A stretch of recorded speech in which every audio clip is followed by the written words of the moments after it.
सुरुवातीलाच बातमी आहे बीडमधून। बीडच्या आष्टीमधील एका युवा शेतकऱ्याने तब्बल 33 एकर शेतीवर कांदा लागवड केली आहे। मात्र या कांदा लागवडीसाठी या शेतकऱ्याला 30 लाख रुपयांचा खर्च आलाय।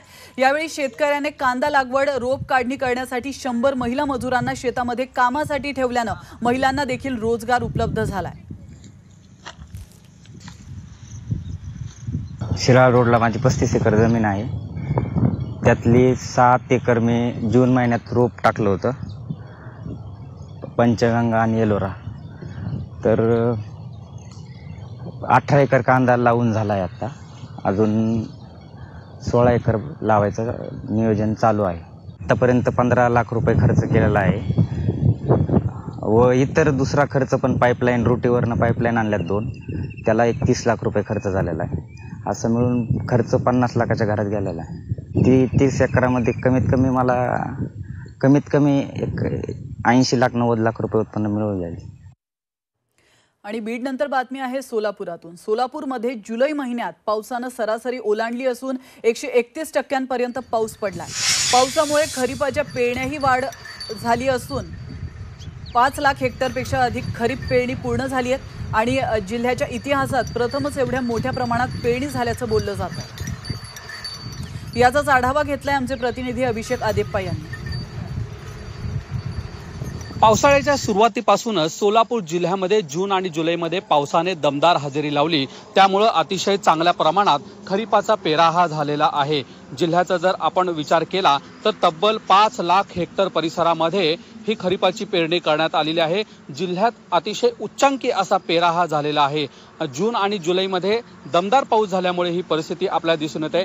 आपण पाहू शकतो सोलापूर जिल्ह्यातील शेतीमध्ये सोयाबीन असेल, उडीद असेल, तूर असेल अशा विविध पिकांची पेरणी ही करण्यात आलेली आहे आणि अतिशय चांगल्या पावसामुळे पिकं सुद्धा चांगली येताना आपल्याला दिसून येते। मात्र जर जिल्ह्यातील आपण एकंदरीत परिस्थिती जर पाहिली तर 11 तालुक्यांपैकी अनेक तालुक्यांमध्ये काही प्रमाणात पाऊस हा कमी झालेला आहे आणि तर काही प्रमाणात चांगला पाऊस झालेला आपल्याला दिसून येत आहे।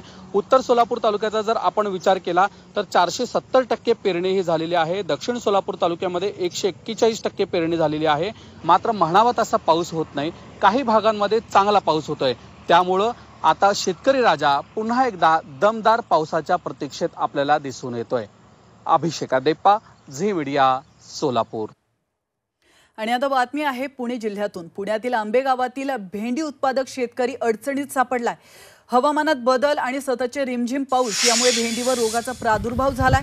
फवारणीचा खर्च वाढलाय तर दुसरीकडे भेंडीचे बाजारभाव देखील पडलाय। आणि याचा थेट शेतातून आढावा घेतलाय आमचे प्रतिनिधी हेमंत चापुडे यांनी। वातावरण बदलाचा सर्व शेतीमालाला मोठा फटका बसत असून भेंडी पिकावरती रोगाचा प्रादुर्भाव वाढलाय। मी सध्या भेंडीच्या शेतामध्ये आलेलो। आपण या ठिकाणी पाहिलं तर भेंडीच्या पिकावरती सध्या रोगाचा प्रादुर्भाव वाढलेला आहे। 100 पार गेलेल्या भेंडीला सध्या बाजारभाव सुद्धा मिळत नाही। भरपूर वातावरण, ढगाळ वातावरण, त्याच्यामुळं शिपण्याचं प्रमाण वाढलं, मजुरी खर्च वाढला, सगळाच खर्च वाढत गेला। त्याच्यामुळे आता हे सध्या पीक परवडण्याजोगं नाही। 1 एकर भेंडी 60 ते 70 हजार रुपये खर्च झालेले आहे। जे रोगराई वाढलेली आहे, जवळजवळ जे पीक येते त्यामधलं 50% फेकून द्यावं लागते। वातावरण बदलाचा भेंडी पिकाला मोठा फटका बसला असून यामुळे शेतकऱ्यांचा केलेला खर्चही वसूल होतो की नाही अशी परिस्थिती सध्या निर्माण झाली आहे। हेमंत चापुडे, झी मीडिया। आणि आता बातमी आहे सांगलीतून। सांगलीमध्ये कृष्णा आणि वारणा नद्यांना पूर आल्याने अनेकांच्या शेतामध्ये पाणी शिरलंय। त्यामुळे संपूर्ण शेती पाण्याखाली गेली आहे। जवळपास 8500 हेक्टर शेती पूर आणि अतिवृष्टीमध्ये बाधित झाली आहे। यात ऊसासह फळपीक आणि भाजीपाल्याचं देखील नुकसान झालंय। शेतीच्या नुकसानीचा आढावा घेतलाय आमचे प्रतिनिधी सरफराज सनदी यांनी। पाहूयात। कृष्णा आणि वारणा नद्यांना निर्माण झालेली पूर परिस्थिती आणि अतिवृष्टी यामुळे जिल्ह्यातल्या शेतीला मोठा फटका बसलेला आहे। शिराळा, वाळवा, पलूस आणि मिरज तालुक्यातील जवळपास 8000 हेक्टरहून अधिक शेती जी आहे ती बाधित झालेली आहे। नदीकाठी जो पूर निर्माण आलेला आहे त्यामुळे शेती जी आहे ती पाण्याखाली गेलेली आहे। मोठ्या प्रमाणात ऊसाची शेती असेल, त्याचबरोबर हळद असेल, सोयाबीन असेल, तसेच भात पीक असेल किंवा फळबागा असतील यांना मोठा फटका बसलेला आहे। त्याचबरोबर भाजीपाला असेल त्याचं देखील मोठ्या प्रमाणात नुकसान झालेलं आहे, कारण की या दोन्ही नदीकाठची जी काही शेती आहे ती या पुराच्या पाण्यामुळे पाण्याखाली गेलेली आहे.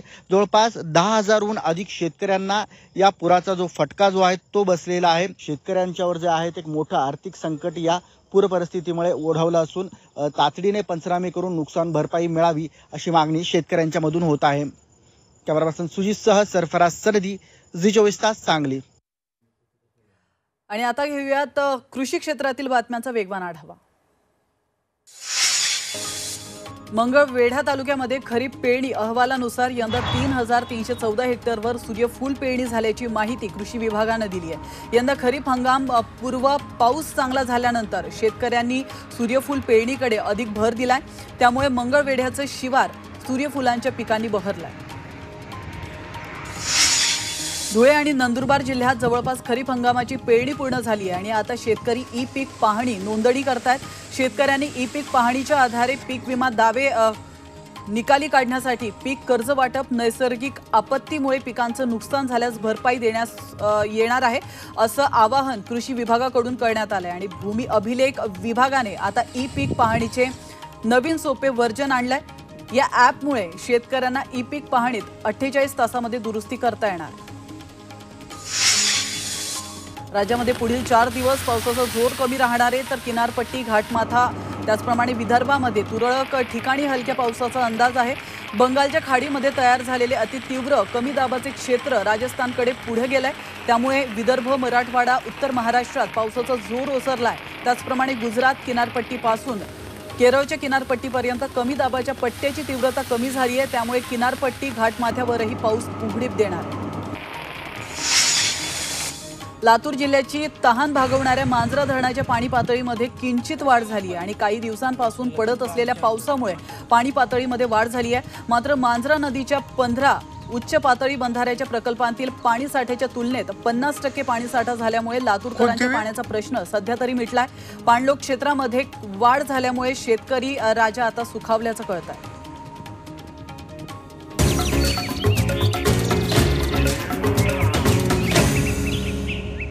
पीक पाणी पॉवर्ड बाय नेचर केअरचे सेंद्रिय खत ग्रीन हार्वेस्ट दाणेदार.